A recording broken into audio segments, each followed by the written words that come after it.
ఏపీలో జరిగినటువంటి ఎలక్షన్ చూసాం మొన్న. పోలింగ్ చాలా ఎక్కువగా నమోదైనటువంటి పరిస్థితి. ఈ ఎక్కువగా నమోదైనటువంటి పోలింగ్ని ఏ రకంగా తీసుకోవాల్సిన అవసరం ఉంది సార్? ఎలా చూడాలి అసలు దీన్ని? దీనికి నామ్స్ ఏం లేవు. ఎక్కువగా పోలింగ్ అయింది కాబట్టి యాంటీ ఇంకంబెన్స్ అని చెప్పటానికి, ఎక్కువగా పోలింగ్ అయింది కాబట్టి in favour of ruling party అని చెప్పటానికి లేదు. నెక్స్ట్ క్వశ్చన్ అదే సార్, ఎవరికి అడ్వాంటేజ్ అని. ఎందుకు అంటే గతంలో యాంటీ ఇంకంబెన్స్ అనేవారు. ఎక్కువ పోలైతే యాంటీ ఇంకంబెన్స్. ఓహో, అది తెలంగాణలో మొన్ననే ఫెయిల్ అయిపోయిందిగా. అవును సార్, ఇక్కడ కూడా బాగా అయింది. We never expected. ఇన్ఫ్యాక్ట్ గతంలో ఉన్న పరిస్థితులను బట్టి యాంటీ ఇంకంబెన్స్ ఉంటేనే జనం ఎక్కువ వచ్చి ఓట్లు వేస్తారు అనుకున్నాం, కానీ అది నిజం కాదు. అందువల్ల ఇవాళ ఉన్న పరిస్థితులు ఏమిటి అనేది ఆలోచించాల్సిందే. ఇంకా జనం బాగా వచ్చారు, తెలంగాణలో వచ్చినట్లే బాగా పెద్ద ఎత్తున వచ్చారు. తెలంగాణలో అదే లోక్సభ ఎన్నికలకి ఎవరు రాలా, చాలా తక్కువ పోలింగ్. అవును, చాలా తక్కువ పోలింగ్ అయింది. రెండు ఆంధ్రప్రదేశ్కు సంబంధించి రెండు పార్టీలు ధీమాగా ఉన్నాయి. అవును సార్.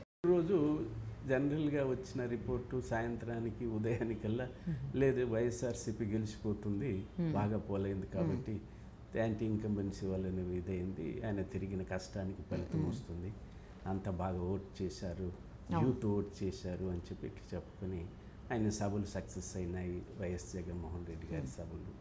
అందువల్ల అనేది ఒక భావం వచ్చింది. రెండు, ముఖ్యమంత్రి చంద్రబాబు నాయుడు గారు మాట్లాడిన తీరు ఎందుకు అసర్షన్తో మాట్లాడలేదు, చాలా ఎన్నికల కమిషన్ మీదకి పోయాడు, కేంద్ర ప్రభుత్వం మీదకి పోయాడంటే ఓటమిని అంగీకరించేటట్టు మాట్లాడాడన్న భావం వచ్చింది. కానీ తెల్లవారి మర్నాడు చూస్తే ఆయన అసర్టిగా మాట్లాడుతున్నాడు, ఎన్ని సీట్లు వస్తున్నాయో తెలుస్తుంది, నేను చెప్పగలుగుతాను అని చెప్పాడు. అందువల్ల నిజానికి కూడా రెండు వర్గాలు ఆత్మవిశ్వాసంతోనే ఉన్నాయి. అవును సార్. ప్రతిపక్ష పార్టీ అనేది ఇక మూడవ వర్గానికి స్థానం లేకుండా పోయింది. జనసేన కమ్యూనిస్ట్ పార్టీలతో కలిసినా కూడా ఆ పోటీలో నిలబడలేకపోయారు. ఏమైనా చేసుకుంటున్నారేమో కానీ పోటీలో నిలబడలేకపోయారు. ఈ స్థితిని చూసినప్పుడు ఇప్పుడు ఎవరు ఎట్లా ఏమిటి, ఎందుకు గెలుస్తారు, ఎందుకు ఓడిపోతారు అనేది బేరీజ్ వేయాల్సినటువంటి సమయం. నిజానికి ఛానల్స్ అంతకుముందు వచ్చినటువంటి ఎన్నికల సర్వీస్ కూడా ఒకవైపు క్లెయిమ్ చేసుకున్న ఒక పార్టీకి తెల్లవారి ఆ ఆర్గనైజేషన్ చెప్పింది మేమేమి అలాంటిది చేయలేదు, మరునాడు ఇంకో పార్టీ చేసుకునే దానికి మాకు కూడా సంబంధం లేదు అని చెప్పి ప్రకటించారు. ఈ మోతాదులో ఈ రకంగా జరిగిన ఎన్నికలు కొద్దిగా తెలంగాణ అనుభవాలతో చూసినప్పుడు కొంత జాగ్రత్తగా వహించాల్సిందే. చెప్తున్నారు, వీరు చెప్తున్నారు, వారు చెప్తున్నారు, మేము గెలిచి తీరుతాము, ఖచ్చితంగా గెలుస్తాము, 110, 120, 150, 130 సీట్లు అని చెప్పి వైఎస్ఆర్సీపీ చెప్తుంది. ముఖ్యమంత్రి స్వయంగా 120 నుంచి 150 వరకు గెలిచిన ఆశ్చర్యపడాల్సిన పని లేదంటున్నారు. అందుకని కొద్దిగా ఇప్పుడు భావాలు వ్యక్తమవుతున్నాయి కాబట్టి ఏమిటి అనే ఆలోచన చేయాల్సిన అవసరం మాత్రం ఉంది. ఓకే, మహిళలు, వృద్ధులు చాలా ఎక్కువగా వచ్చి ఓట్ చేసినటువంటి పరిస్థితి ఉంది సార్, దీన్ని ఎలా అర్థం చేసుకోవాలి? అందువల్లనే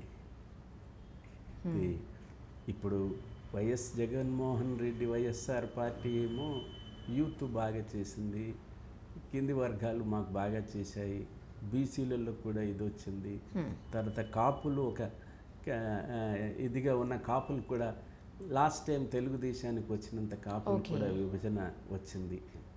ఇటు తెలుగుదేశం వైపు మా మీద యాంటీ ఇంకంబెన్స్ లేదు, ప్రభుత్వం మీద వ్యతిరేకత లేదు, వ్యతిరేకత అనేది ఏమైనా ఉంటే బీజేపీ మీద ఉంది తప్ప వ్యతిరేకత మా మీద లేదు. ఓకే, వ్యతిరేకత ఏదైనా ఉంటే హామీ ఇచ్చినటువంటి, అభివృద్ధి చేస్తానని చెప్పినటువంటి, కొత్త రాష్ట్రం అని చెప్పినటువంటి ప్రధానమంత్రి కాకముందు వచ్చిన తర్వాత చేసిన ప్రకటనలకు భిన్నంగా వ్యవహరించాడు కాబట్టి బీజేపీ మీద ఉంది తప్ప కేంద్ర ప్రభుత్వం మీద ఉంది తప్ప మా మీద లేదు. రెండు, మహిళలకి మేము ఇచ్చినటువంటి ఆదుకున్నటువంటి ఈ పసుపు కుంకుమ వల్ల చాలా మహిళలు మా వైపు ఈ ఉన్నాయి సంఘాలు, సమభావన సంఘాలు, డాక్రా సంఘాలన్నీ ఎక్కువ భాగం మాకే ఉన్నాయి. 2 పెన్షనర్స్ కూడా మాతో ఉన్నారు. కరెక్ట్. రైతులకు కూడా మేము సహాయం చేశాము, రైతులు కూడా మాతో ఉన్నారు. మాకు వ్యతిరేకము అన్న వర్గాలు ఏవి మాకు కనిపించలేదు. ఈ ఎక్కువ పోల్ కావటం అనేది మాకు సానుకూలంగానే తప్ప ఇతరులకు సానుకూలంగా కాదు. 2, నాకు వ్యతిరేకంగా, టీడీపీకి వ్యతిరేకంగా, నాకు వ్యతిరేకంగా 3 ఏకమయ్యారు. కేంద్ర ప్రభుత్వము, తెలంగాణ ప్రభుత్వము, అపోజిషన్ లీడరు ఏకమయ్యారు నన్ను ఇచ్చేయటానికి. రాష్ట్రాన్ని అభివృద్ధి చేయాల్సిన వాళ్ళు అభివృద్ధి చేయకుండా కేంద్ర ప్రభుత్వం వీళ్ళందరినీ కట్టగొట్టుకుని నా మీదకి ఉసుకొల్పింది, నన్ను ఓడించడానికి ప్రయత్నం చేస్తున్నారు. 2, ఎన్నికల కమిషన్ ఒక పావుగా ఉపయోగపడుతుంది, వారికి పావుగా ఉపయోగపడింది. ఎక్కడైనా జరిగిందా ఇలాంటి సంఘటనలు ఇట్లకి తీసేయటం అనేది? ఇది ఖచ్చితంగా ప్రజలు ఆలోచిస్తారు, సానుకూలంగా ఆలోచిస్తారన్న భావనతో చంద్రబాబు నాయుడు. ఓకే, ఇప్పుడు ఈ పెరిగినటువంటి పోలింగ్ శాతం ఏదైతే ఉందో అది ప్రభుత్వ వ్యతిరేక ఓటు అనుకోవాలా, సానుకూల ఓటు అనుకోవాలా సార్? సహజంగా మనం అనుకునేది పెరిగిన ఓటు వ్యతిరేక ఓటే ఉంటుంది, వ్యతిరేకత కాబట్టి వచ్చి కూలు కట్టి వేశారు అన్న భావం గతంలో ఉండేది. తెలంగాణ ఎన్నికలు చూసిన తర్వాత పెరిగిన ఓటు వ్యతిరేకత కావాల్సిన పనే లేదు అని చెప్పేశారు. ఓకే, అంటే మహిళలకు ఇచ్చినటువంటి పసుపు కుంకుమ కానివ్వండి, వృద్ధులకు ఇచ్చినటువంటి పెన్షన్ కానివ్వండి, చాలా ఎఫెక్ట్ చూపించాయి అనేది టీడీపీ చేస్తున్నటువంటిది.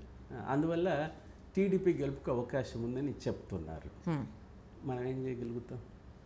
ఓకే, అది ఇప్పుడు ఎక్కువ పర్సెంటేజ్ ఓటర్లు పోలింగ్ బూత్లకు రావటం అనేది మంచి పరిణామం. Correct sir. ఈ పరిణామము ప్రభుత్వానికి వ్యతిరేకతగా ఉంటుందని గతంలో ఫలితాలు వచ్చినాయి. తెలంగాణ ఫలితం చూసిన తర్వాత అది అపోహ, అది వాస్తవం కాదు అని తేలిపోయింది. అందువల్ల జంప్ కావటానికి లేదు. 2వది, మాకు వ్యతిరేకత దేని మీద ఉంటుంది? నాకు వ్యతిరేకత దేని మీద ఉందో చెప్పండి అంటే ప్రతిపక్ష వైఎస్ఆర్సీపీ చెప్పిన దాని ప్రకారం అయితే అవినీతి పెరిగిపోయిందని, అన్ఎంప్లాయ్మెంట్ పెరిగిపోయిందని, కేంద్ర ప్రభుత్వం ఇచ్చిన ఏ ఒక్క పైసను సక్రమంగా ఖర్చు చేయలేదు, ఇచ్చిన మాటలు నిలబెట్టుకోలేదని, ఆ తర్వాత దెన్ పోలం ప్రాజెక్టు డబ్బులు తినేశారు తప్ప అక్కడ అసలు పనే లేదు అని, అమరావతి కూడా భ్రమరావతి అయిందని.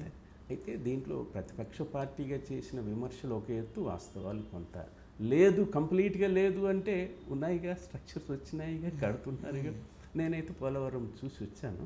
అయితే విమర్శలు ప్రతిపక్షానికి సంబంధించి అధికార పార్టీకి విమర్శలు ఉండి తీరాలే. అసలే లేదు అనటానికి వాస్తవం కాదు, అసలే ఏం లేదు అనటానికి వాస్తవం కాదు. కేంద్ర ప్రభుత్వం ఇచ్చిన 1500 కోట్ల రూపాయలు ఏం చేశారు అని ప్రశ్నించాల్సిన అవసరం ఉంటుంది. అయితే ప్రజల్లో ఇది ఏ మేరకు పోయింది అనేది అసెస్ చేయాల్సిన అవసరం. నేను అంత త్వరగా వీరు గెలుస్తున్నారు, వారు ఓడిపోతున్నారని చెప్పడానికి తెలంగాణ ఎన్నికలు చూసిన తర్వాత చెప్పడానికి సిద్ధంగా లేదు. ఓకే, ఒకవేళ వీళ్ళు అంటున్నట్లు, అంటే వైసీపీ అంటున్నట్లు అది ప్రభుత్వ వ్యతిరేక ఓటే కాబట్టి అంత వచ్చారు మహిళలు అంటున్నారు. అది నిజంగా ప్రభుత్వ వ్యతిరేక ఓటు అయితే మహిళల్లో మాత్రమే ఉందా ప్రభుత్వ వ్యతిరేకత, పురుషుల్లో లేదా సార్? ఖచ్చితంగా అన్ని వర్గాల్లో ఉంటుంది, ఎక్కువ తక్కువ తప్ప అన్ని వర్గాల్లో ఉంటుంది, అన్ని వర్గాల్లో ఉండి తీరాల. ఆశ్చర్యం ఏంటంటే రాత్రి 4 గంటల వరకు కూడా, 5 గంటల వరకు కూడా వర్షంలో ఉండి ఓటు వేయటం అనేది అది ఇప్పుడు కొంతమంది ఏం చెప్తున్నారంటే చాలా ఏమంటారు, పోటీగా ఉంది, కీన్ పోటీ అంటున్నారు, పోటీగా కీన్ పోటీ అంటున్నారు. నా దృష్టిలో అది లేదు, ఎటో ఒకవైపే, ఒకవైపే డిసైడ్ అయిపోయారు అంటారు జనాలు. ఎటో ఒకవైపే తప్ప తెలంగాణలో వచ్చినట్లే ఉంటుంది, ఎటువైపు అయినా ఒకవైపే. ఏదో 60, 70, ఒక 5, 10, 5, 6 సీట్ల తేడాతో ఉంటారనేది కాదు. మన తెలుగు ప్రజల తీర్పు చాలా విలక్షణంగా ఉంటుంది. విలక్షణం ఒకవైపే ఉంటుంది తీర్పు. అంత పోటాపోటీగా వెళ్ళాల్సినటువంటి స్థితి ఏం లేదు, అయితే వీరికి లేకపోతే వారికి. చాలా స్పష్టమైన మెజారిటీతోనే తెలంగాణ ముఖ్యమంత్రిగా ఇంకా ట్యాప్లింగ్ చేసినట్టు చేయాల్సిన పని లేకుండా ఆంధ్ర ముఖ్యమంత్రి ట్యాప్లింగ్ చేయటానికి, ఇతర పార్టీలను చేయటానికి, ట్యాప్ చేయటానికి అవకాశమే లేకుండా, అయితే వచ్చినా కూడా చేస్తారేమో నాకు తెలియదు, కానీ అంత అవకాశం లేకుండా స్పష్టమైనటువంటి తీర్పే ఉంటుందని నేను భావిస్తాను. Hi, this is Bharat. Please subscribe. Please subscribe. Please subscribe Please subscribe Please subscribe to Mirror TV. Subscribe to Mirror TV. to Mirror TV. Mirror TV. To Mirror TV. Thank you.